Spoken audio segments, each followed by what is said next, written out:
मुद्दे को लेकर के प्रेस कॉन्फ्रेंस को मुनक्किद किया है। ये मुस्लिम स्कूल के सिलसिले में है। 20 तारीख को चुनाव है सर जी।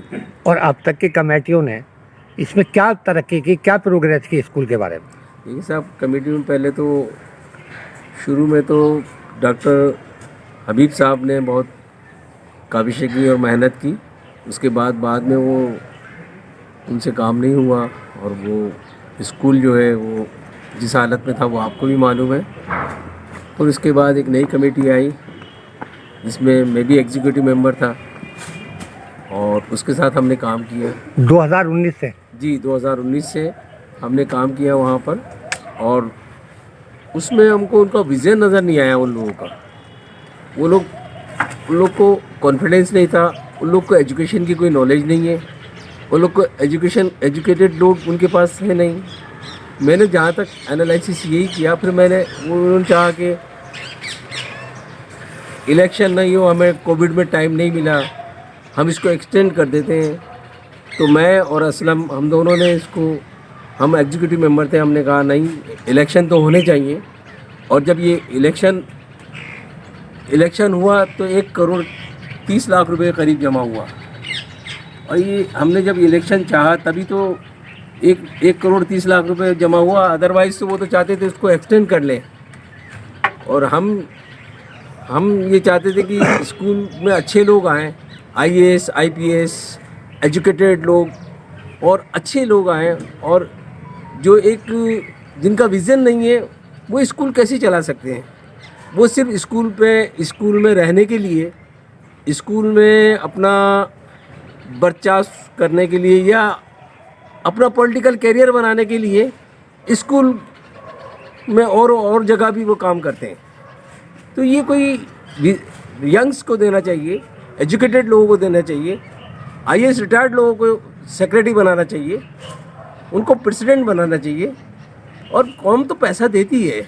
अभी हमने ये जो 4,000 फार्म हुए, पहले 1,100 फार्म थे, 4,000 फार्म हुए, ये सिर्फ और सिर्फ हम लोगों की जद्दोजहद की वजह से हुए।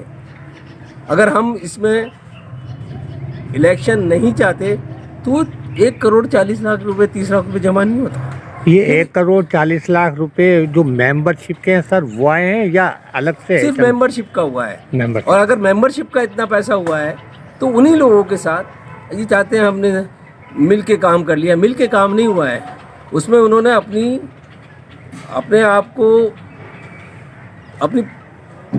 आप को क्या कहें हम आपसे कि उन्होंने अपने आप को शो ऑफ करने के लिए, सारा शो ऑफ करने के लिए कि हम लोग ही रहे इसमें मुस्लिम स्कूल में, सिर्फ इसलिए ही ये सर ये बहुत पुराना स्कूल है जी।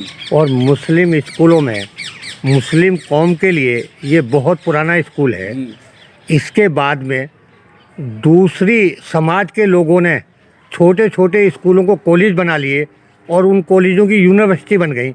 ये इसकी बिल्डिंग और इसका पढ़ाई का स्तर आज भी वहीं का वहीं है, बल्कि पहले से भी पिछड़ा हुआ लग रहा है। ऐसे हालात किसने किए इसके? देखिए, ऐसे हालात देखिएगा, हम लोग में, मुसलमानों में सबसे बड़ी प्रॉब्लम है एजुकेटेड लोग जो हम लोग उनसे ताउन नहीं लेते। जो हमारे एजुकेटेड लोग हैं, अब हम पैसा तो हम दे सकते हैं, जयपुर वाले पैसा देने में कोई कमी नहीं है, लेकिन स्कूल को जो चलाने वाले हों वो एजुकेटेड लोग हों, उसमें IAS ऑफिसर हों, IPS ऑफिसर हों, एजुकेशन डिपार्टमेंट के रिटायरमेंट लोग हों, वो चलाएं। अगर मैंने देखा है पिछले मीटिंग्स में हम जाते थे तो हम लोगों का विज़न नहीं था कुछ। हमारा जब शुरू में ये हुआ था कि हम लोग एक बड़ा स्कूल बनाएंगे, सेंट जेवियर जैसा स्कूल, बड़ा अच्छा स्कूल बनाएंगे।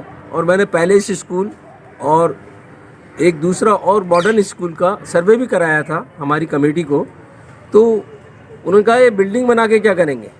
मैंने साहब, बिल्डिंग बनेगी तो एक CBSE का अच्छा स्कूल बनाना चाहते हैं हम लोग। CBSE के बढ़िया, हमारे बच्चों को एडमिशन्स नहीं मिलते, हमारे बच्चों को एडमिशन्स मिले वहाँ पर, और वो हमारे बच्चे इंजीनियर, डॉक्टर, ये सब निकले उनको।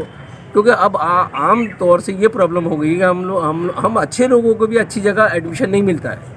तो हम चाहते थे हमारा एक हाई लेवल का अच्छा स्कूल बने और खर्चा भी कम हो। ये तो वो वो 2 साल 3 साल में उसकी परमिशन ही नहीं ली उन्होंने। आपका कहने का मतलब है कि स्टूडेंट की आबिद साहब, फीस एक भी चीज़ कम होनी बताइए, चाहिए। एक मिनट, एक मिनट। हाँ। आबिद साहब एक बात बताइए, आप कह रहे हैं एजुकेटेड आदमी के हाथ में ये आना चाहिए। बिल्कुल। डॉक्टर हबीब साहब खुद एक अच्छे एजुकेटेड आदमी थे। 40 साल उन्होंने एक तरीके से हुकूमत करी वहाँ पे, और जो स्तर स्कूल का था उससे बहुत नीचे लेवल पे वो आ गया। देखिए मैं बताऊँ, डॉक्टर हबीब साहब के ज़माने में मैं भी पढ़ता था और उसी का प्रोडक्शन हूँ मैं आपको बता देता हूँ। मैं ईमानदारी की बात कर रहा हूँ आपसे। चलाने की एक हिम्मत होती है। आदमी 60 साल के बाद रिटायरमेंट हो जाता है। जब डॉक्टर हबीब साहब को रिटायरमेंट लेके यंग्स को देना चाहिए था, वो उन्होंने किया नहीं। अदरवाइज उन्होंने सेक्रेटरीशिप तो बहुत अच्छी निभाई है। मैं इसके फेवर में हूँ कि डॉक्टर हबीब साहब ने काम किया है, लेकिन वो बाद में नहीं कर पाए। उसके लिए हम कौम के सारे लोग ही जिम्मेदार हैं, क्योंकि हम लोग लगे ही नहीं। अब हम लग रहे हैं, सब कोशिश भी कर रहे हैं। हम तो कहें अल्लाह करे स्कूल हमारा बहुत आगे बढ़े, लेकिन आगे बढ़ने के लिए हमें एजुकेटेड लोगों को लेना पड़ेगा। हमने तो 1,30,00,000 रुपए जमा कर दिया स्कूल के लिए, सिर्फ एप्लीकेशन पे। अगर हम अभी भी ये चाहते हैं, चाहे हम जीतें या हारें, लेकिन स्कूल के साथ लगे रहेंगे। स्कूल की अगर हमें लगेगा कि कुछ करना है तो वो भी करेंगे हम इंशाल्लाह। गर्ल्स स्कूल जो परवान चढ़ा है, वो सिर्फ एक लेडी की वजह से। वो एक लेडी हैं शालिनी अंसारी, उनकी वजह से वो स्कूल परवान चढ़ा है। उनकी काबिशों से, उनकी मेहनतों से, सिर्फ उनकी। क्या वो मेंबर हैं या क्या? नहीं? अभी वो मेंबर हैं। अभी वो मेंबर हैं और उनकी मेहनत से सारा कुछ हुआ है। हमारी कमेटी जो है वो नहीं कर पाई। जो स्कूल में बच्चे, जो स्कूल में ना तो पढ़ाने वाले अच्छे हैं, ना हमारी क्लासेस अच्छी हैं। हाँ, कॉलेज में थोड़े से फैकल्टीज़ आई हैं, उसमें कॉलेज में अच्छा काम हुआ है। स्कूल में कुछ नहीं हो पाया ज़्यादा। बॉयज़ स्कूल में कुछ नहीं हो पाया। बस सर जैसे आप ये चाह रहे हैं कि सेंट जेवियर जैसे सेंट स्कूल, जेवियर, वैसा मॉडर्न स्कूल स्कूल, ये पैलेस स्कूल, हम चाहते हैं हमारे स्कूल मुसलमानों का ऐसा हो। मुसलमान साहब, अब्दुल क्या कलाम, 3 साल में या 2 साल में जो बिगड़ा हुआ ढांचा वो सुधर सकता है?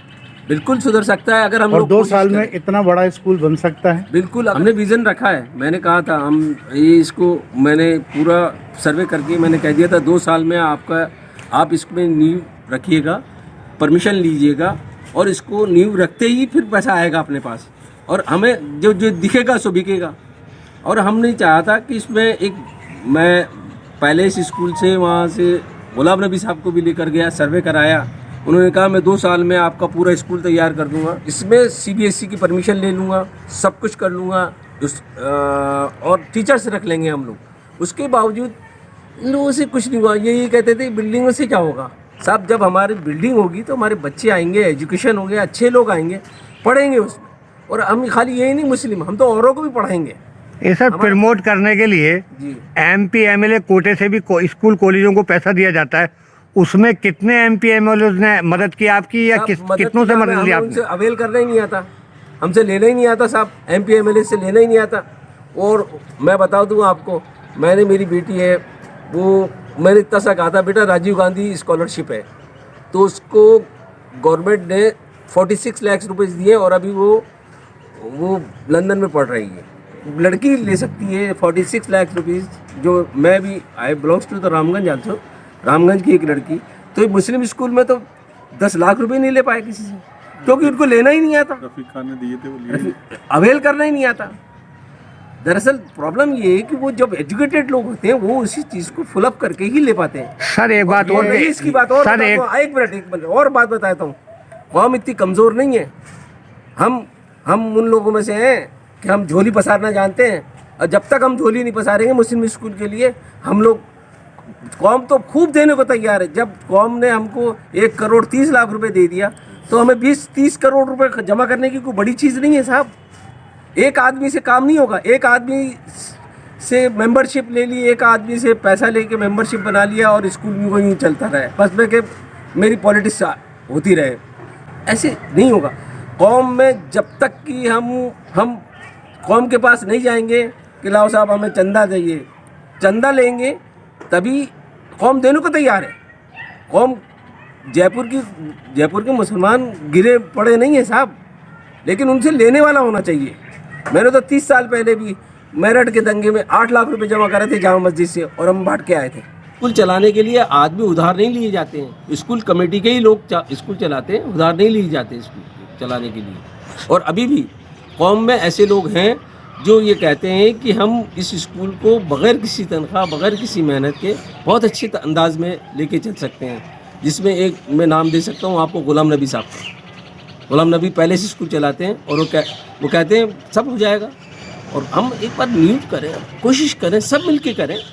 ऐसा नहीं, हम तो चाहते हैं कि हम ये एक अच्छा स्कूल बनाएंगे तो हमारे आने वाली जनरेशन के काम आएगा, हमारे काम थोड़ी आएगा। इलेक्शन में आपने अभी कहा कि 2 धड़े हो गए जी, तो क्या उम्मीद करते हैं कि इस बार भी 2 धड़े या 3 धड़े या 4 धड़े नहीं होंगे?